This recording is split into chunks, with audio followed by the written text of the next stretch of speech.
Hello and welcome. This is the Daily Dharma. My name's Dina. This is Impressive Warrior.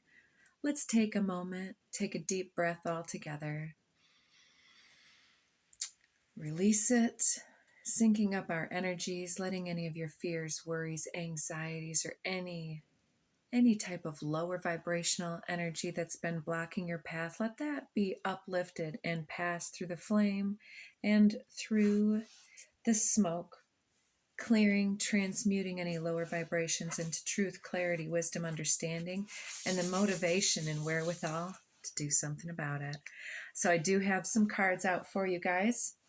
And I'm just feeling this resurgence of energy this morning in a different way. And even more so, as I sat here to do the reading, I was still being told by my I Ching book and the preceding messages to, not overly participate in the dramas that seem to be playing out in front of us, because it will only add to the conversation and the mixture and the dynamic and the confusion for others.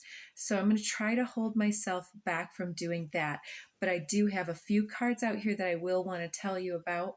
One of them is, in fact, the Book of Changes, which came out after I had already consulted the I Ching. And so the Book of Changes is literally the I Ching. It's talking about its basis lies within the Tao De Ching, these philosophical beliefs and the study of, at its base, the energetics going on within life. We can observe them mimicked from nature into our personal and into our inner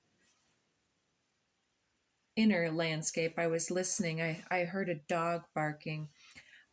So this always tells me to continue to consult the messages of the actual deck that I have with the Tao Te Ching and the Art of War mixture, which I already had prior to getting that card as well. And underneath the deck, the card that I see is number 7, Dakshina. And I often get many things from this, but there's a couple things stepping forward. The hands are all made into some type of a snake head looking thing. And there's this idea of mimicry and talking and drama and gossip and the clarity and wisdom that does or doesn't lie within the spoken word, but in the inner gut.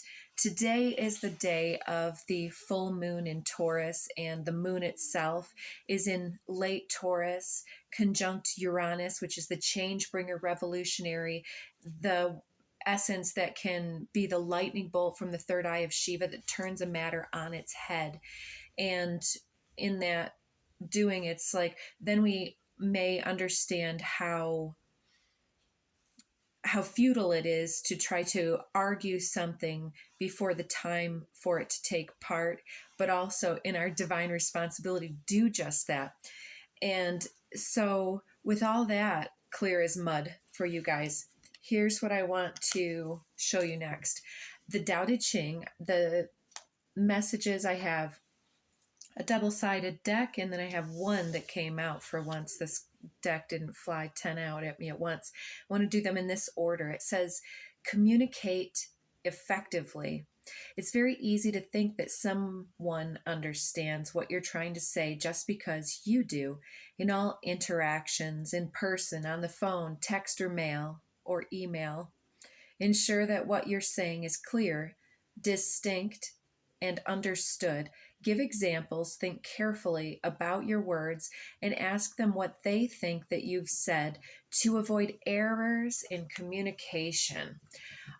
So going back to this Dakshina card, it's a card of addressing the fears and surpassing fears and not letting fear overtake and dictate your understanding of a situation. I think many people need to figure out a better way to do this, especially here we're talking about this. It's reminding me that last night I was watching a YouTube educational thing that was dropped off. I don't know. I'll try to share it for you guys. I can't believe I didn't share it last night, but it's about the Socratic method, talking about Socrates. I'm sorry if you guys hear anything. For whatever reason, my stomach is all of a sudden out of nowhere making all this noise. Um, it's like the growling in the pit of the stomach to me in this moment is like the sacral chakra awakening, the gut instincts in some matter in your life. And I think that in that way, we're talking about this Socratic method as far as when we think that we've said something and then the other person is then taking it however they would take it, there's actually a deterioration of understanding that often happens when we're not consciously interacting in a healthy way.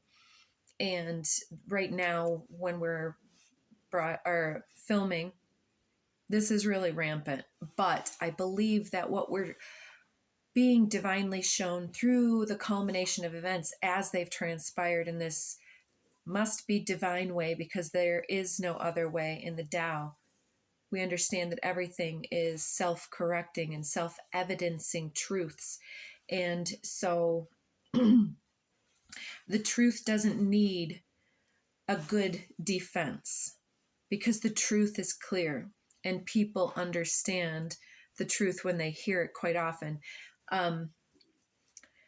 And so I think that what we're talking about here is breaking through some delulu, some delusional aspects of what we wish that was true versus what the solid gut instincts is telling us.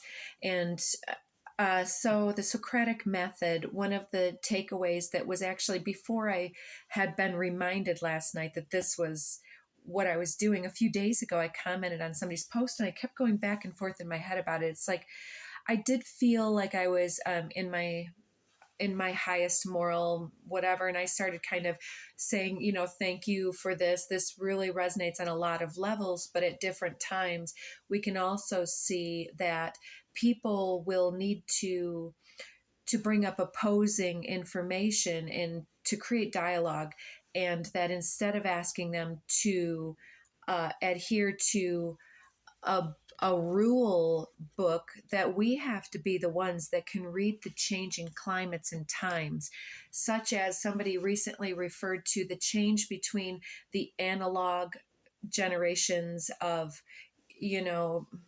using lines and physical methods versus using the ethers and things. Like we've got this ethernet now and moving beyond digital into satellite or whatever. I'm not a techie person, but part of this ability to communicate effectively is to understand the space between the two people, and that it is always a chasm, this deep ravine to build a bridge across. And sometimes our vernacular type understanding about how we need to relate and how we should speak to each other, it deteriorates into an overly not even personal, but it gets personal. It's like we don't understand when each of our chakras kind of grinds to a halt and starts kind of going backwards until it happens to us. And so that's why the mirror of the yin yang, the Tao Te Ching, is always self correcting, because as we are getting help and luck and assistance, when we're riding on the top of the wheel of life, it feels great. We enjoy privilege. But then inevitably, we're going to accidentally trip over the hem of our pants too someday.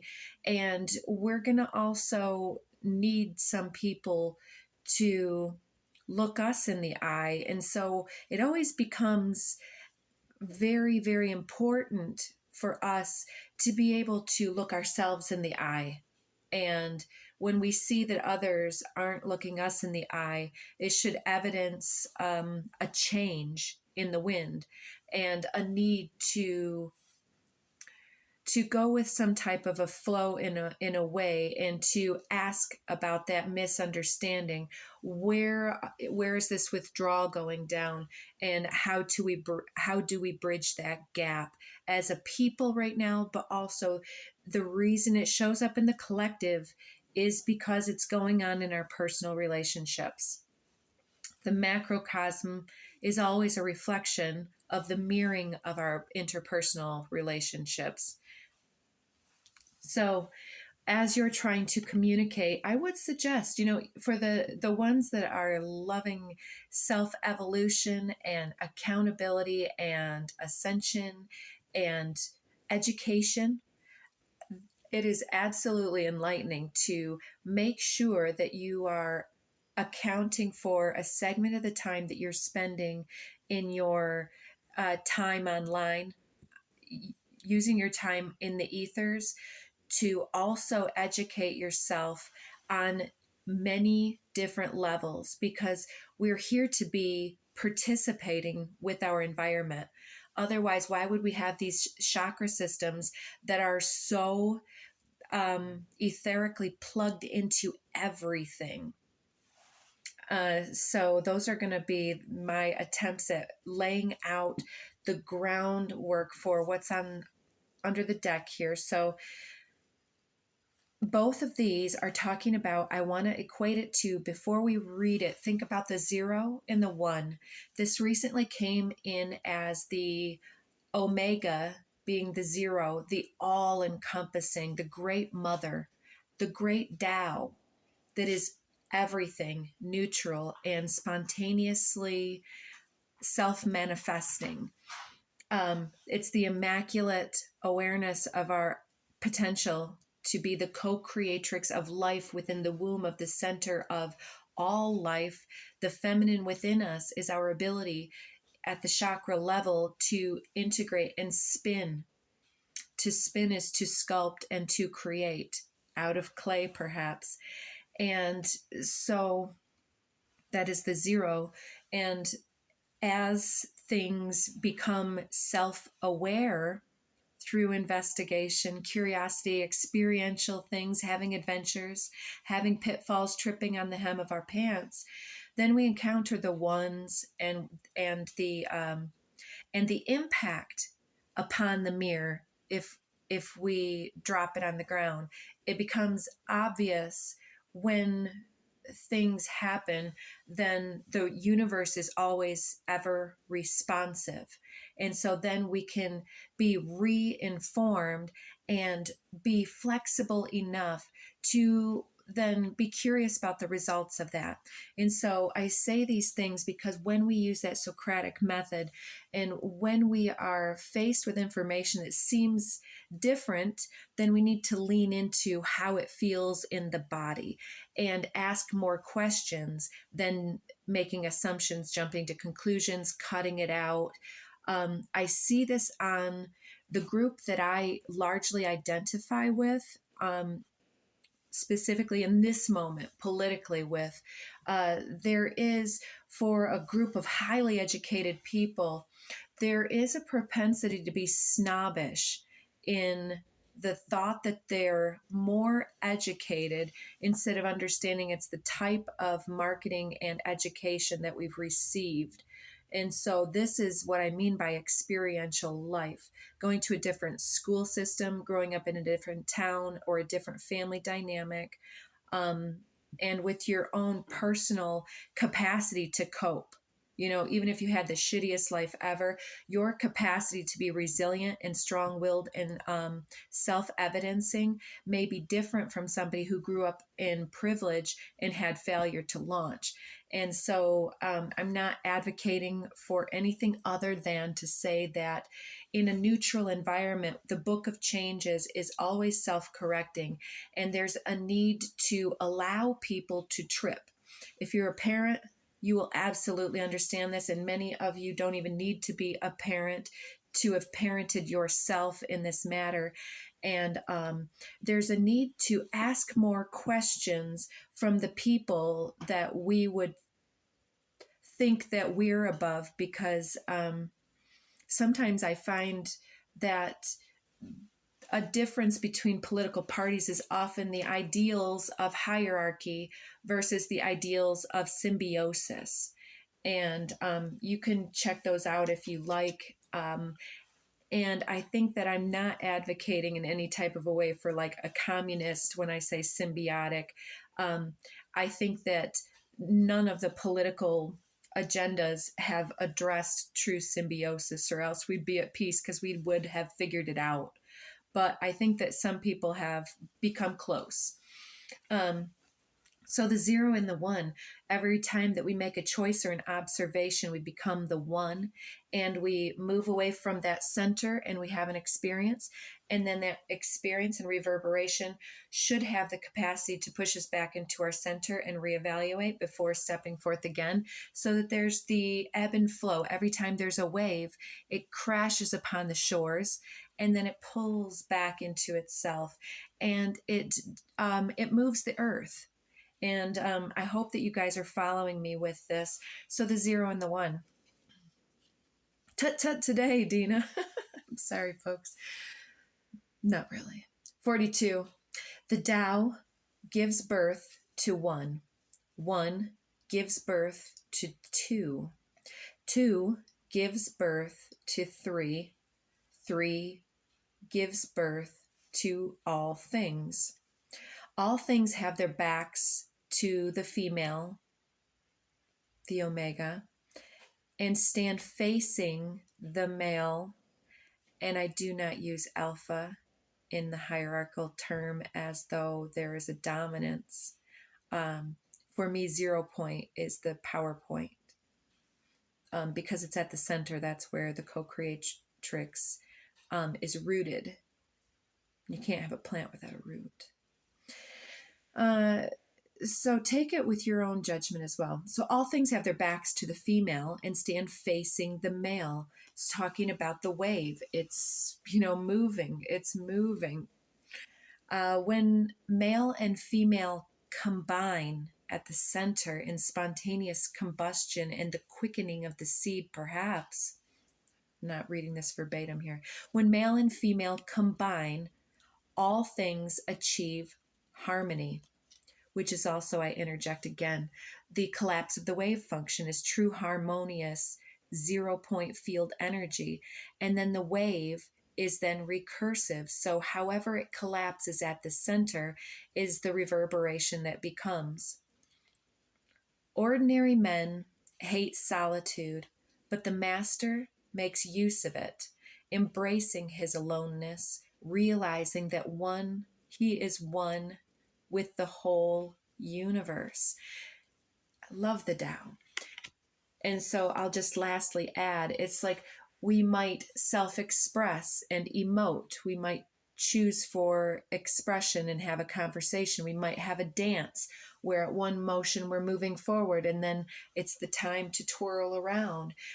We might also look for this in the universe itself in so many different ways, but like how we go out and have these experiences, the prodigal sons and daughters of the world, going out to experience and to test the waters and see how things develop from there, and then pull back into the self and have that introspective moment. Number 34 is the last one here. The great Tao flows everywhere. All things are born from it, yet it doesn't create them. It pours itself into its work, yet it makes no claim. It nourishes infinite worlds, yet it doesn't hold on to them. Since it is merged with all things and hidden in their hearts, it can be called humble. Since all things vanish into it, and it alone endures, it can be called great. It isn't aware of its greatness, thus it is truly great. And I say all of this to recap that I do believe that women need to be at the center. That doesn't mean that we need to be the center of everyone else's universe, but as far as in the center of the circle, it's like awareness of how Ceres, the great mother, is the life giver and the life taker. We need to honor the earth in order to replenish the soil, or else the soil will discontinue yielding fruit for us. There are all kinds of sustainable practices that do honor the earth. But we can't just automatically assume that everything we do is on the up and up, until we kind of move through this question and answer phase and self-evaluation phase, with these preceding messages here. So the Dakshina here is being fearless in working through that. And the imagery has lately been coming through about goddess Medusa. And I can't believe I still have not researched the backstory, because I know I've done it in the past, but it's impossible to retain all of the things I'm interested in and that I've looked at over the years, because there's so much to know and learn. And ultimately, they're just stories that inspire us to feel our way through our own personal becoming process. So it's not about the other people's stories narrating something for us, right? That's something I often try to give to my clients. They want to ask me about the rules and how am I doing it right? And I've heard this Matt Kahn, he's on YouTube in many places. It's Kahn, I believe. He does this thing where he was like, I watched it, it's all for love or something like that. And he is very healing. He's not for everybody, but he can be funny. And he was saying this thing like, how often do we keep going and questioning, am I doing okay, God? And recently, over this last week, it's even come up in the Dharma, daily Dharmas, that I often set the energies in advance and check afterwards, because I am fearlessly not asking, am I okay? Did I earn your approval? But how can I help clarify my truth and my wisdom? And can you help me understand where I stand in my own way? And that is this empowered goddess here with her scimitar raised up, ready to slice off anything that that doesn't serve, or anything that is ready to be harvested. It's not like we've got to see it as a form of violence, but when the fruit is ripe on the vine and it's time to harvest, it can be also an example of us being ready to learn the lesson, being ready to actually gain the fruit of wisdom from the energetics of our experience, and able to then heal our bodies in a new way, right? And so I'm seeing this Medusa imagery as like the less popular biblical references of like the snake referencing actual true enlightenment and gnosis, and actually knowing, instead of being protected by your great uncle Sam, or some type of external force, such as a big strong man, perhaps, for instance, or a powerful mandate that makes us feel powerful. I think that we need to be very fearless in letting people choose a lot of things for themselves within the guidelines that we've already determined of, like adulthood. And like, we're not going to choose to let people get violent with each other, right? Those type of things are protected rights, because harm to none. The golden rule is harm to none also. Do unto others with harm to none. So all of that to say, I do believe that we are really pushing through a new level. It keeps coming out. And we still haven't even gotten our cards out. Let's start with this Beyond Lemuria deck. I'm absolutely in love with it recently. It's brand new to me. Harmonic Flight. How perfect is that? It's the space between. I often hear lyrics. I'm hearing Dave Matthew Band, the space between. I'm hearing it and I can't place it, but it's like between the wicked lies and something safe from the storms. Anyways, we'll look it up. I'll put it out there if I can remember to put it out there. I need to put a little thing next to my desk here when I'm channeling so I can write down and remember. So then next 12, water, the overflow. I think that you're really becoming quite wise, and this struggle is really just alchemizing you, returning to your center, into your goddess capacity, whether you're male, female, god, goddess, what makes sense to you. I think that there is a return of inner essence, which is soul quality, which is at its core the feminine aspect within, which is the aspect of water and earth, our capacity to persevere and also to flow and evolve. And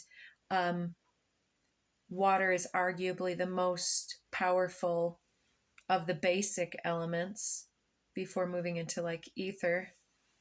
Anyways, there's this surrender next. Surrender is a complex one. It can sometimes feel when we're still in the midst of some type of a need to establish correct boundaries and correct, honorable interchange of energies in our interpersonal dynamics and relationships.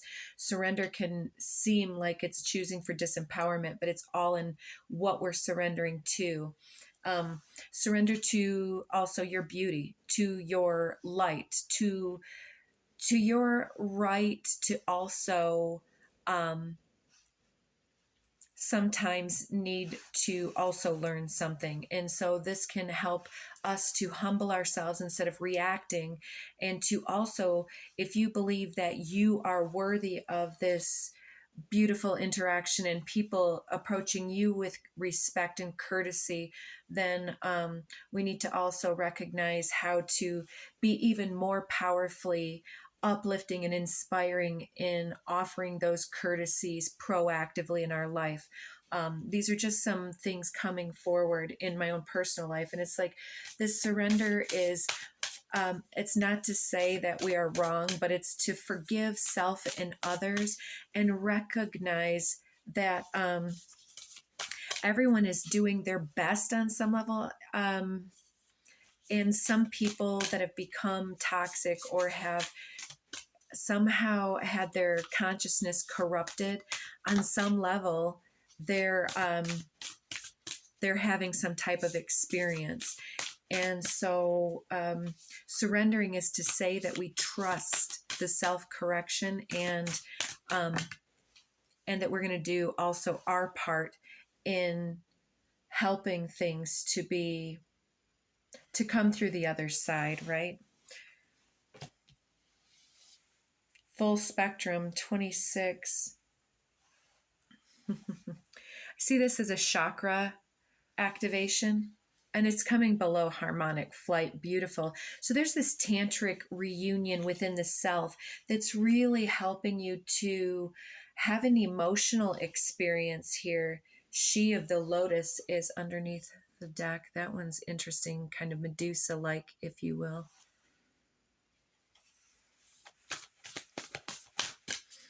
I'm seeing a lot of this dragonfly energy and how the crazy solar maximums and the supermoon combination with the Uranian influence, which I was also reminded recently that Uranus is the original consort of Mother Gaia prior to the creation of the earth, as the mythology's narratives go.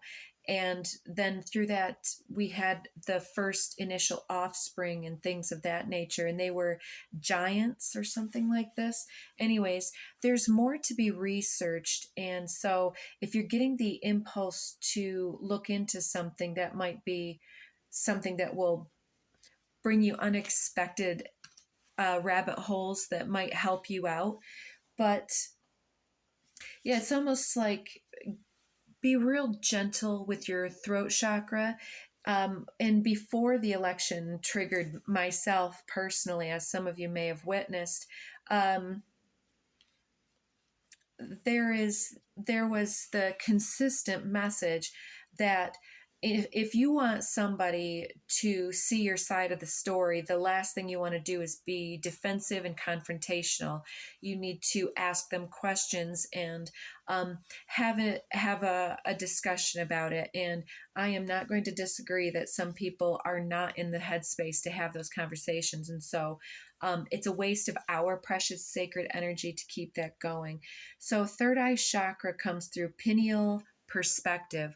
I think that we're all trying to help each other grow and evolve, and we each see a different aspect of this, and we could really get back through that transmutational violet flame if we could figure that part out.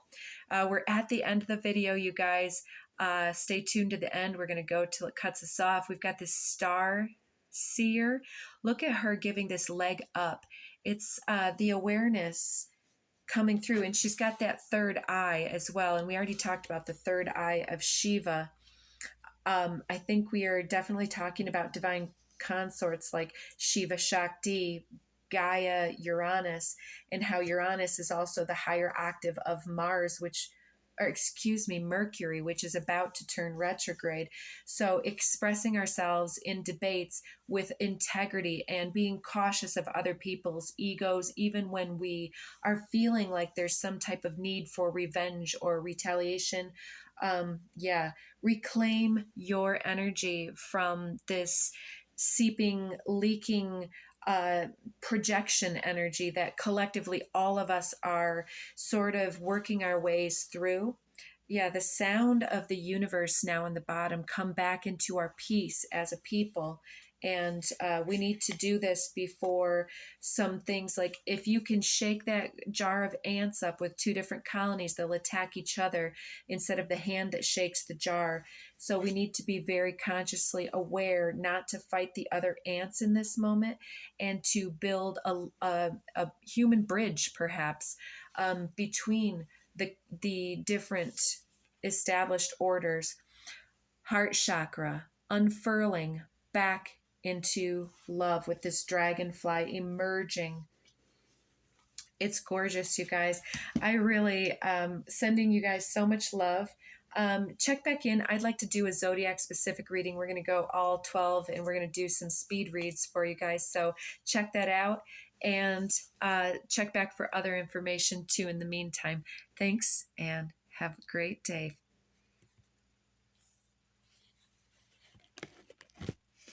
Still going.